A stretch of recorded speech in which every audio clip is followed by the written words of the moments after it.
Imagine a punishment so brutal that even the men carrying it out cried. A crowd so bloodthirsty they brought their children to watch a man torn apart, and a death so slow it made a king regret his own survival. This isn't a horror story. This actually happened. In Paris. In public. And what you're about to see may change how you define cruelty forever. March 28, 1757. Paris didn't wake up to a festival. It woke up hungry for flesh. More than 100,000 people filled the square, like a living organism pulsing with anticipation. Not for music, not for protest, but for blood. Shops were shuttered. Church bells silenced. Teachers stayed home. Families marched for miles away, some carrying children on their shoulders, not to teach them justice, but to show them cruelty. This wasn't law. This was theater. A man, naked, restrained, condemned, would be torn apart in front of them, limb by limb, not in seconds, not by a bullet, but over 4 hours of living, screaming destruction. And they would watch it all.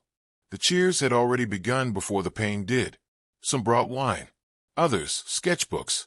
They came not to witness a death, but to enjoy a performance.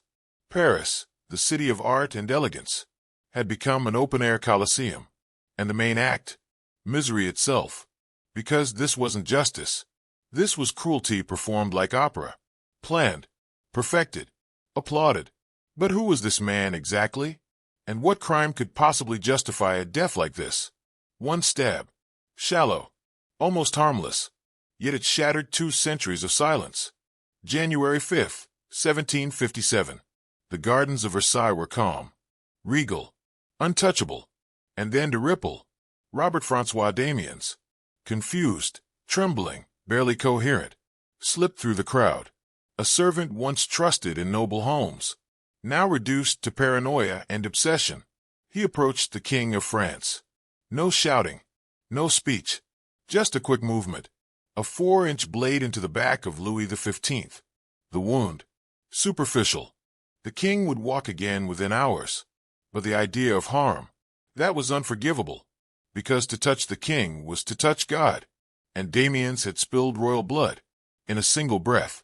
He crossed a line no one had dared in 200 years. France didn't see a madman. It saw a demon. A disease that needed not punishment, but purification. To harm the king was to violate the soul of the nation. A shallow cut became a spiritual war. They didn't want justice. They wanted vengeance. Dressed in ceremony. And what followed wouldn't just stain one man's name. It would stain France itself. Forever. Because the punishment wasn't just cruel. It was crafted. They didn't want to execute Damiens. They wanted to break him. Behind locked doors, plans were drawn. Not legal plans. Architectural ones. Torture manuals, centuries old, were reopened like sacred texts. Executioners studied anatomy. Not to kill him efficiently, but to keep him alive longer. They consulted surgeons. Not to heal, but to hurt. Scientifically. The objective wasn't death. It was demonstration. Special bleachers were constructed. Wooden platforms raised. Not for justice, but for viewership. This wasn't a sentence. It was an event. The stage was set. The actor chosen. And the script? For hours of carefully orchestrated human destruction. Soon Paris would gather. Not to judge the crime, but to enjoy the agony. They didn't silence him. They amplified his agony. The morning of March 28th was colder than usual, but not for Damiens. Stripped completely naked, he was dragged to a raised wooden platform in the center of the square. Not a courtroom, not a gallows, a stage. The crowd leaned forward, the silence before the storm. And then, the performance began. Red-hot pincers, pressed into his chest, his thighs, his arms. Chunks of skin ripped from his body, slowly, precisely. The hand that held the knife was given special treatment. Damiens didn't scream like a man. He howled like something primal, something no longer human. Sound tore from his throat, as if his soul was trying to escape. Then came the second layer. Molten lead, boiling oil, sticky, searing resin, all poured into the open wounds left by the pincers. The human body isn't made for this kind of pain. He thrashed so violently. He broke two of the chains holding him down. The executioners paused, not out of mercy, but to reset the suffering. He passed out. So they woke him up, with buckets of ice-cold water. Because he had more to endure. His screams echoed beyond the square. Across rooftops, down alleyways. People covered their ears, but stayed. They wept. They gagged. They stared. Even men known for violence wept openly. Women fainted.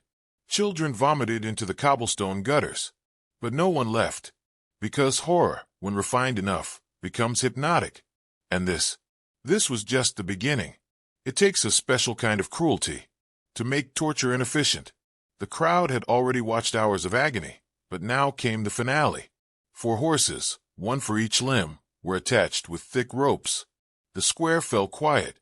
Then the command. The horses pulled in opposite directions. Muscles stretched. Tendons strained. But Damiens held together. 10 minutes passed. Then 30. Then over an hour. And still, he would not come apart. The crowd, once thrilled, grew restless. They shouted at the executioners. They mocked the horses. So the men made a decision, one that shocked even them. They approached with knives and began to slice his thighs, his shoulders. They cut deep into tendons, sawed at muscle, not to kill, but to weaken the resistance. And through it all, Damiens was awake. He watched his own body being prepared for dismemberment. He begged for death. One of the men looked him in the eye and said, "The king does not permit mercy." The horses pulled again. The first limb tore loose. The crowd erupted. Then the second. Then the third. But Damiens was still alive. His head turned. His lips moved. Some said he tried to pray. Others said he cursed God. A pool of blood formed beneath him, thick, steaming, endless. And finally, after 3 limbs lost, his throat was slit. The audience roared. But then it stopped. The screams faded into silence. People who had laughed now stared blankly. Some covered their faces. Others walked away in silence. And something strange happened. They didn't feel triumph. They felt something else. A whisper. A question. Have we gone too far? Because he had died in pieces. But the damage wasn't one way. Even the king was disturbed. Louis XV, the man whose life had been spared by fate, now couldn't sleep, haunted by what he had authorized.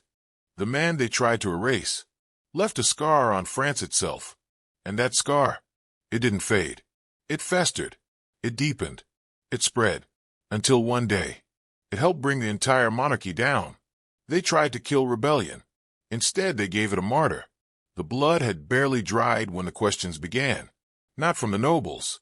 Not from the priests. But from the streets. From the taverns. From the printers. Clandestine pamphlets began circulating across Paris. They weren't just criticizing the punishment. They were challenging the entire system. If this is divine order, one asked, then what does hell look like? Some called Damiens insane. Others began calling him a symbol of a country that could murder a man publicly and still claim to be civilized. The execution had been meant as a warning, but it became fuel. Fuel for fires that hadn't started yet, but were waiting for the right spark. And over the next 3 decades, that flame spread, because the same monarchy that tore Damiens limb from limb would itself be dismembered, but this time with a cleaner tool, the guillotine.